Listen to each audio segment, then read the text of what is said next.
Takže konečně je kabelka na světě.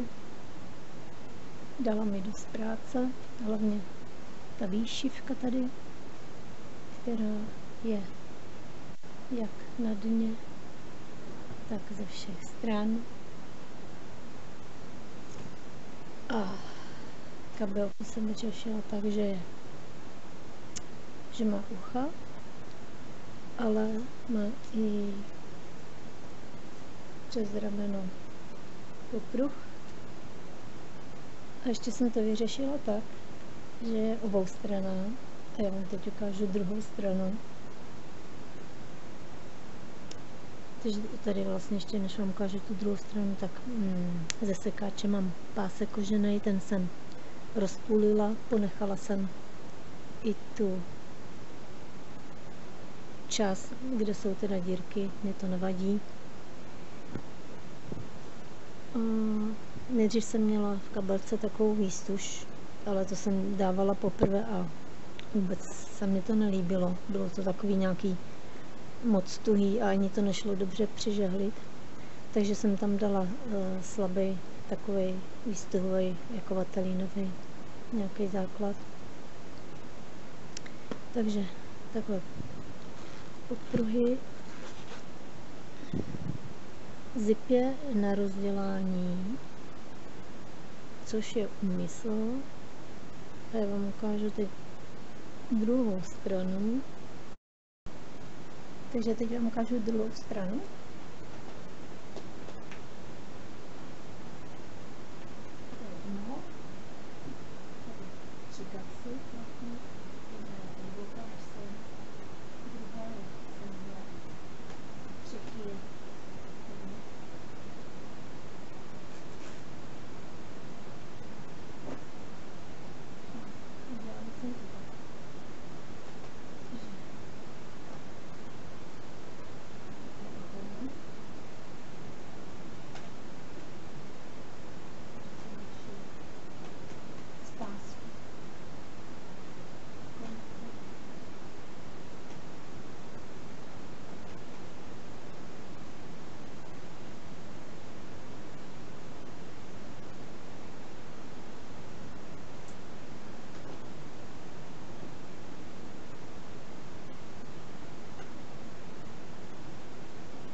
Takže takhle kabelka na ruby.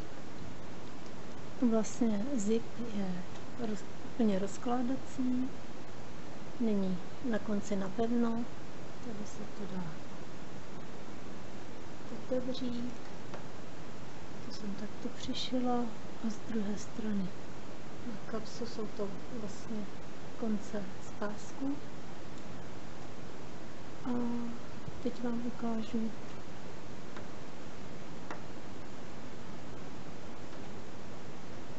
tu lícovou stranu, jak to vypadá ve skutečnosti.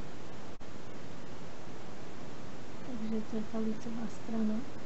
A teď mi vlastně ještě napadlo, že bych mohla, že by to taky šlo, že je docela vysoká, že bych to mohla ještě takhle prostahovat, aby držela takovýto tvar. Ale ona asi bude držet normálně, když ji tak dáme. Takže tady popruh, tady jsem, protože ta karabina není, tady ta část rovná není moc velká, tak jsem udělala z džínoviny to rádoby kolečko. Jinak klasicky, jak se dělá popruh, tady s tím posouváním. No, tady jsem vlastně rozdělila to poutko takhle do ty střížky, aby to nebylo zarovnaný. Dělalo to tady takový herbol a líp se to šilo.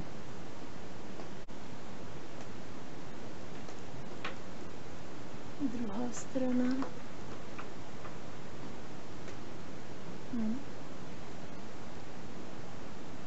Takže moje džínová kabelka.